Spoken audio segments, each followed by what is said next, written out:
Crime ಕಾರ್ನರ್ಗೆ ಸ್ವಾಗತ. ನಾನು ಉಮರ್ ಫಾರೂಕ್. ನೇಜಾರು ಅನ್ನೋ ಪ್ರದೇಶದಲ್ಲಿ ಒಂದೇ ಕುಟುಂಬದ 4 ಮರ್ಡರ್ ನಡೆದ ಬಳಿಕ ತಣ್ಣಗಾಗಿದ್ದ ಉಡುಪಿಯಲ್ಲಿ ಇತ್ತೀಚೆಗೆ ನಡುರಾತ್ರಿಯಲ್ಲಿ ನೆತ್ತರು ಹರಿದಿತ್ತು. ತಮ್ಮದೇ ಸ್ನೇಹಿತನನ್ನ 3 ಸ್ನೇಹಿತರು ಮನೆಯೊಳಗೆ ನುಗ್ಗಿ ಮಚ್ಚಿನಿಂದ ಕೊಚ್ಚಿ ಹಾಕಿ ಬಂದಿದ್ರು. ಆದರೆ ಈ ಕೊಲೆಗೆ ಸಿಲ್ಲಿ ಕಾರಣ ಅನ್ನೋದು ಬೆಳಕಿಗೆ ಬಂದಿದೆ. ಕೇವಲ ಒಂದು ಫಾರ್ವರ್ಡ್ ಮೆಸೇಜು ವಿನಯ್ ಅನ್ನೋ ವ್ಯಕ್ತಿಯನ್ನ ಬಲಿ ಪಡೆದಿದೆ. ಹಾಗಾದರೆ ಏನದು ಫಾರ್ವರ್ಡ್ ಮೆಸೇಜ್? ವಿನಯ್ ಜೀವ ಹೋಗಿದ್ದ್ಯಾಕೆ? ಇದನ್ನು ಕ್ವಿಕ್ಕಾಗಿ ಹೇಳ್ತಾ ಹೋಗ್ತೀನಿ. ಆದರೆ ಅದಕ್ಕೂ ಮೊದಲು ನೀವಿನ್ನೂ ನಮ್ಮ ಚಾನಲನ್ನು ಸಬ್ಸ್ಕ್ರೈಬ್ ಮಾಡಿಲ್ಲ ಅಂದರೆ ದಯವಿಟ್ಟು ಸಬ್ಸ್ಕ್ರೈಬ್ ಮಾಡಿಕೊಳ್ಳಿ.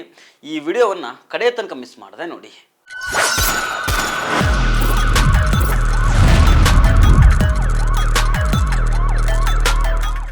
ಇಲ್ಲಿ ವಿಷಯ ಏನಂತಂದರೆ, ಈ 4 ಮಂದಿ ಒಂದೇ ತಟ್ಟೆಯಲ್ಲಿ ಊಟ ಮಾಡೋ ಫ್ರೆಂಡ್ಸು. ಈ ಫ್ರೆಂಡ್ಸ್ ಸರ್ಕಲ್ನಲ್ಲಿ ಒಂದೇ ಒಂದು ಚಿಕ್ಕ ವೈಮನಸ್ಸು ಮೂಡುತ್ತೆ. ಹೀಗಾಗಿ ಕೊಲೆ ಆಗುತ್ತೆ. ಬೆಳಗ್ಗೆ ಒಟ್ಟಿಗೆ ಇದ್ದ ಸ್ನೇಹಿತರು ರಾತ್ರಿ ಹೊತ್ತಿಗೆ ರಾಕ್ಷಸರಾಗ್ತಾರೆ.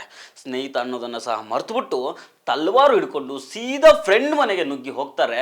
ಅಲ್ಲಿ ತಾಯಿ, ಹೆಂಡತಿ, ಮಕ್ಕಳು ಎಲ್ಲರೂ ಇರ್ತಾರೆ. ಅವರು ಎದುರುಗಡೆನೆ ಸ್ನೇಹಿತನನ್ನು ತಲ್ವಾರುಗಳಿಂದ ಕೊಚ್ಚಿ ಕೊಲೆ ಮಾಡ್ತಾರೆ. ಕೊಲೆಯಾದ ಸ್ನೇಹಿತನ ಹೆಸರು ವಿನಯ್ ದೇವಾಡಿಗ.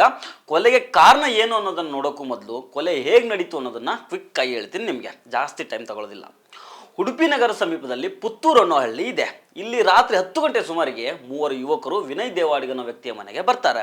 ಹೊರಗಡೆ ನಿಂತ್ಕೊಂಡು ವಿನಯ್ ಇದಾನ ಅಂತ ಮನೆಯವರ ಹತ್ರ ವಿಚಾರಿಸ್ತಾರೆ. ಎಲ್ಲರೂ ಗೊತ್ತಿರೋರೆ, ಹೀಗಾಗಿ ವಿನಯ್ ಫ್ರೆಂಡ್ಸ್ ಆಗಿದ್ರಿಂದ ಹೌದು ಇದಾನೆ ಅಂತ ಮನೆಯವರು ಹೇಳ್ತಾರೆ. ಇವ್ರು 3 ಏಕಾಏಕಿ ಒಳಗೆ ನುಗ್ತಾರೆ. ಅಲ್ಲಿ ತನಕ ಮುಚ್ಚಿ ಇಟ್ಕೊಂಡಿದ್ದ ತಲವಾರುಗಳನ್ನು ಏಕ್ದಮ್ ಹೊರಗೆ ತೆಗಿತಾರೆ. ಇದನ್ನು ನೋಡಿದ ವಿನಯ್ ಹೆಂಡತಿ ನನ್ನ ಗಂಡ ಮನೆಯಲ್ಲಿ ಇಲ್ಲ ಅಂತ ಹೇಳ್ತಾರೆ. ಮೊದಲು ಇದಾನೆ, ಆಮೇಲೆ ಇಲ್ಲ ಅನ್ನೋದನ್ನು ಕೇಳಿದ 3 ವ್ಯಕ್ತಿಗಳು ಏಕಾಏಕಿ ವ್ಯಗ್ರಗಳಾಗ್ತಾರೆ.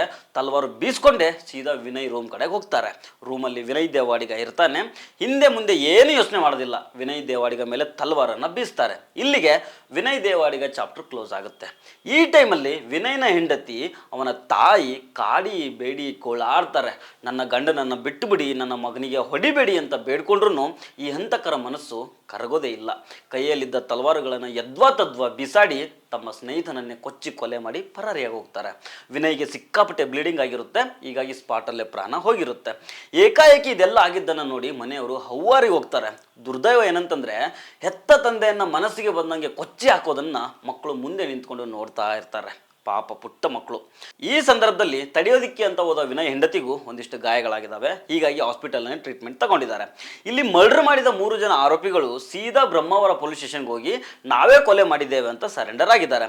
ಸುಮಾರು 11:30 ಗಂಟೆಗೆ ಉಡುಪಿ ಟೌನ್ ಪೊಲೀಸ್ ಠಾಣಾ ವ್ಯಾಪ್ತಿಯಲ್ಲಿರುವ ಸುಬ್ರಹ್ಮಣ್ಯ ನಗರ ಅಂತ ಏರಿಯಾದಲ್ಲಿ ಅಲ್ಲಿ ವಿನಯ್ ದೇವಾಡಿಗ ಎಂಬ ಒಬ್ಬ ವ್ಯಕ್ತಿಯ ಮನೆಗೆ ರಾತ್ರಿ ಸುಮಾರು 11:30ಗೆ 3 ಜನ ನುಗ್ಗಿ ಅವರನ್ನು ಲಾಂಗ್ ಇಂದ ಮತ್ತು ಮಚ್ಚಿಂದ ಹೊಡೆದು ಸಾಯಿಸಿದ ರೀತಿಯಲ್ಲಿ ಅಂದಂಗೆ ವಿನಯ್ನನ್ನ ಕೊಲೆ ಮಾಡಿದ ಆರೋಪಿಗಳ ಹೆಸರು ಅಜಿತ್, ಅಕ್ಷೇಂದ್ರ ಮತ್ತು ಪ್ರದೀಪ್ ಆಚಾರ್ಯ. ಈಗ ಕಾರಣ ಏನು ಅನ್ನೋದನ್ನ ನೋಡೋಣ. ಈಗ ಕೊಲೆಯಾಗಿರೋ ವಿನಯ್ ದೇವಾಡಿಗ ಮತ್ತು ಕೊಲೆ ಮಾಡಿರೋ ಈ 3 ಮೊದಲಿನಿಂದಲೂ ಒಬ್ರಿಗೊಬ್ರು ಪರಿಚಯ ಇರ್ತಾರೆ. ಒಟ್ಟಿಗೆ ಕೆಲಸ ಮಾಡಿಕೊಂಡು ಒಟ್ಟಿಗೆ ಜಾಲಿ ಮಾಡ್ಕೊಂಡೇ ಇರ್ತಾರೆ. ಈ ವಿನಯ್ ದೇವಾಡಿಗ ಪೇಂಟರ್ ಆಗಿರ್ತಾನೆ. ಆದರೆ ಈಗ ಇವನ ಮರ್ಡರ್ ಆಗಿದ್ದು ಒಂದು ಸಿಲ್ಲಿ ವಿಚಾರಕ್ಕೆ ಅಂದರೆ ನೀವು ನಂಬಲೇಬೇಕು. ಇಲ್ಲಿ ಕೊಲೆ ಮಾಡಿದ್ದಕ್ಕೆ ಆರೋಪಿಗಳು ಕೊಟ್ಟಿದ್ದಾರಲ್ಲ, ಆ ಕಾರಣವನ್ನು ಕೇಳಿ ಪೊಲೀಸರೇ ಸುಸ್ತಾಗಿ ಹೋಗಿದ್ದಾರೆ. ಕೇವಲ ಒಂದೇ ಒಂದು ಫಾರ್ವರ್ಡ್ ಮೆಸೇಜ್ ಸಲುವಾಗಿ ಜೊತೆಗೇ ಇರ್ತಾ ಇದ್ದ ಸ್ನೇಹಿತನ ಮೇಲೆ ತಲ್ವಾರನ್ನು ಬೀಸಿ ಕೊಚ್ಚಿ ಕೊಲೆ ಮಾಡಿದ್ದಾರೆ. ಆ ಮೆಸೇಜ್ ಏನಂತಂದರೆ, ಈಗ ವಿನಯ್ನನ್ನು ಕೊಲೆ ಮಾಡಿರೋ ಆರೋಪಿ ಇದ್ದಾನಲ್ಲ ಅಕ್ಷೇಂದ್ರ, ಅವನಿಗೆ ಜೀವನನ್ನು ಮತ್ತೊಬ್ಬ ವ್ಯಕ್ತಿ ಬೈದಿರೋ ಆಡಿಯೋ ಮೆಸೇಜ್ ಇರುತ್ತೆ. ಆ ಮೆಸೇಜ್ ವಿನಯ್ ಮೊಬೈಲ್ಗೆ ಬಂದಿರುತ್ತೆ. ಅದನ್ನು ವಿನಯ್ ಇನ್ನೊಬ್ಬರಿಗೆ ಫಾರ್ವರ್ಡ್ ಮಾಡಿರ್ತಾನೆ. ಇಷ್ಟೇ, ಬೇರೆ ಏನೂ ಕಾರಣ ಇಲ್ಲ. ಯಾರೋ ಒಬ್ಬ ಬೈದಿರೋದನ್ನು ವಿನಯ್ ಇನ್ನೊಬ್ಬರಿಗೆ ಫಾರ್ವರ್ಡ್ ಮಾಡಿದ್ದಾನೆ. ಇದರಿಂದಾಗಿ ತನಗೆ ಅವಮಾನ ಆಯಿತು ಅಂತ ಅಕ್ಷೇಂದ್ರ ತನ್ನ 2 ಸ್ನೇಹಿತರನ್ನು ಕರ್ಕೊಂಬಂದು ವಿನಯ್ ದೇವಾಡಿಗನನ್ನು ಕೊಚ್ಚಿ ಕೊಲೆ ಮಾಡಿದ್ದಾನೆ. ವಿನಯ್ ಯಾವಾಗಲೂ ಈ 3 ಜೊತೆಗೇ ಇರ್ತಿದ್ದ. ರಾತ್ರಿ ಹೊತ್ತು ಮನೆಗೆ ಬಂದಿದ್ದಾಗ ವಿನಯ್ ಮನೆಯವರಿಗೆ ಯಾವುದೇ ರೀತಿಯ ಅನುಮಾನ ಬಂದಿರೋದಿಲ್ಲ. ಯಾಕಂತಂದರೆ ಎಲ್ಲರೂ ಫ್ರೆಂಡ್ಸೇ ಅಲ್ವಾ. ಹೀಗಾಗಿ ಒಳಗೆ ಬಿಟ್ಟಿದ್ದಾರೆ. ವಿನಯ್ ಹೆಂಡತಿ ಇವರು ಕೈಯಲ್ಲಿ ತಲವಾರು ಹಿಡ್ಕೊಂಡಿದ್ದನ್ನು ಸಹ ನೋಡಿರೋದಿಲ್ಲ. ಮುಂಜಾನೆಯಿಂದ ವಿನಯ್ ಯಾರ ಜೊತೆಗೋ ಫೋನಲ್ಲಿ ಯಾರೊಂದಿಗೋ ಏನೇನೋ ವಾಗ್ವಾದ ಮಾಡಿಕೊಂಡಿರ್ತಾನೆ. ಮನೆಯವ್ರಿಗೆ ಇದಷ್ಟೇ ಗೊತ್ತಿರುತ್ತೆ. ಇದೇನು ಜೀವ ಹೋಗುವಂಥ ವಿಚಾರ ಏನಲ್ವಲ್ಲ. ಹೀಗಾಗಿ ನಗ್ನಗ್ತಾನೆ ಮನೆಯೊಳಗೆ ಕರ್ಕೊಳ್ತಾರೆ. ಆದರೆ ಇವರು ಕಣ್ಣು ಮುಚ್ಚಿ ಬಿಡುವಷ್ಟರಲ್ಲೇ ಮರ್ಡರ್ ಮಾಡಿ ಎಸ್ಕೇಪ್ ಆಗ್ತಾರೆ. ಇನ್ನು ಈ ವಿನಯ್ ದೇವಾಡಿಗ ಮೇಲೂ ಒಂದು 302 ಕೇಸ್ ಇರುತ್ತೆ. ಇದೇ ಕೇಸ್ನಲ್ಲಿ ವಿನಯ್ ದೇವಾಡಿಗ ಜೊತೆಗೆ ಈಗ ಕೊಲೆ ಮಾಡಿರೋ ಒಬ್ಬ ಆರೋಪಿ ಕೂಡ ಇರ್ತಾನೆ. ಸದ್ಯ 3ರನ್ನು ಪೊಲೀಸರು ಅರೆಸ್ಟ್ ಮಾಡಿದ್ದಾರೆ.